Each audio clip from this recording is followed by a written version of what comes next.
I decided to start this project it's a protest, as a protest to say we need more environments like this. We need spaces that will give dignity to the story of a young man from Umlazi, I guess, yeah.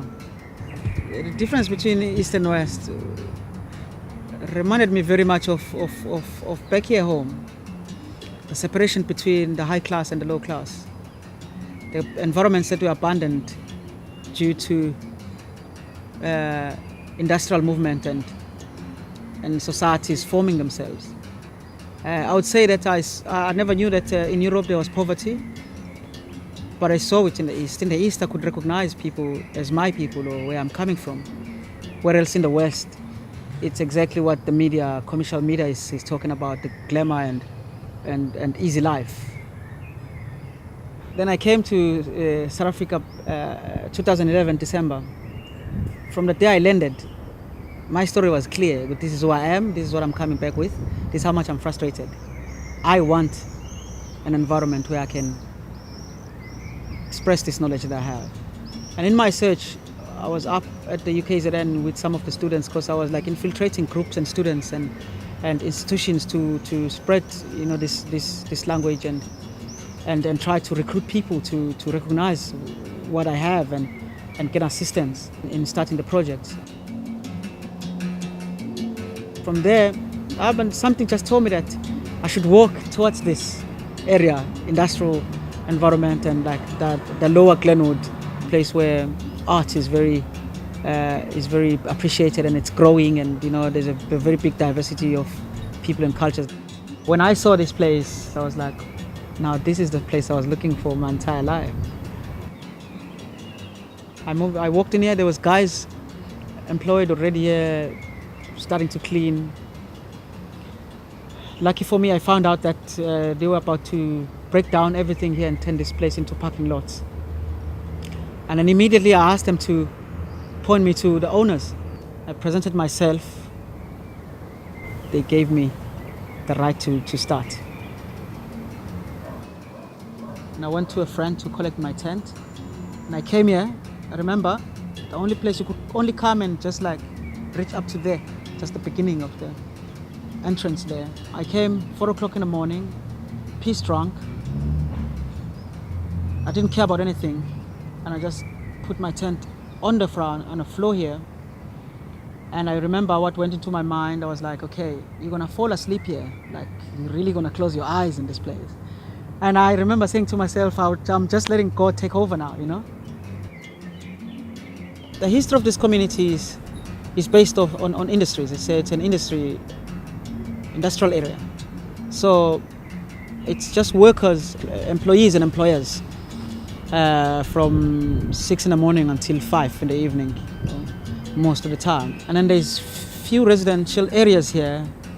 How it looks and how it sounds right now is that it is where Africa meets, because it's families from all over African countries. Rather than that, you would think that it would be like local Zulu people, or so it's a place where it has two identities. During the day, it's a very busy, noisy, industrial environment, and after 5, and then there's this life that is blooming. Kids coming from school and families live around here, and it's such a beautiful environment. The women, again, of this community were the first people to reach out and come and ask questions, and even walk in here first. And then the children, of course, are very happy about this place. And then men started following, like curiously, okay, what are you doing? And then so I'm getting a very, very positive response, I would say. The age groups that come in here is from primary school to retirement homes. The retired community, they always come here to buy fruits. And so every time they will come here, I will engage with them, telling them that I'm doing this, and I would like them to come here if they need a place to grow food themselves. Maybe they feel like, they have no movement in the home that they're living in. Now they're coming in to pick up, they pick mfino, spinach, the food that is growing here. Sometimes they'll bring me food, because they'll pick and go cook, and then they'll bring me. They're very, very excited about this place. This is where we're going to be building our beds and growing most of our vegetables. Our neighbor was bringing compost from their kitchen because I've been asking people to. And then we came here and they were like, okay, where are we going to throw things? Because this was not in prepared. It was even much worse condition than it is now. And I just chose this corner. I was like, okay, we can just throw things here. And then proof. Sprouts grows food, and these are butternuts that are growing now. We've harvested 6 already. This is where I started doing the first species of plants. So I'll grow stuff here and then take it from there and spread it around as more space is opening. So this garden is very, very important as a symbol of this is how we started. And I think we want to keep it for a very long time. The sweet potatoes here. We do have a guava tree. We have spring onions. We do have a mint. These flowers, I forget what they're called, but they're very good insects repellents. They chase away all the bugs that eat. So they're very important for them. Plus they have beautiful pink pepper flowers. However, pepper juice here, they grow up everywhere in this garden. And we have a rose and some beans as creepers. But I'm very proud to grow roses, you know. All these safes are going to be holding these crates with different foods in it. This is our pumpkins. We have 3 of them already right now. As our first plantation in crates. These are sweet potatoes. Example of the power of urban farming. Growing our sweet potatoes in tires. It's written here, this is a very nice plant, and it was written and painted by our local kids. My plans is to live in an environment that has abundance, starting with food. I'm in a period where I don't think that there's any justice in going and buying food from there, because there's a lot of things going on in this world that is like not healthy for us as humans, period. In South Africa, there's a lot of good food shortage. So my plan is to grow the best food, local people. They don't know that you can turn any environment and you can grow good food to eat or feed yourself there. So my intention is to push this idea. Definitely we can teach the young people because they're coming here, they're interested. So the plan is to fuse nature into the architecture of the urban structures. Vertical farming, rooftop gardening, every space, even in shoes, we grow food. So that our people will realize that, you know, you can do it yourself. And it's very economical. My drive was to open a place where artists will come and rest, transition, you know, a transition place where it has to be a sustainable environment, it has to be healthy. I believe in very much the fact that we are what we eat.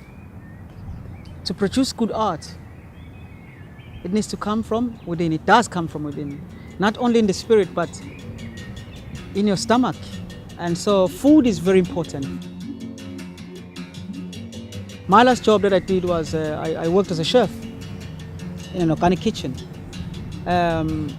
And in that kitchen, it was only a year. That's where I realized the power and the necessity of food and having food, good food around you, and how it stimulates your brains to produce.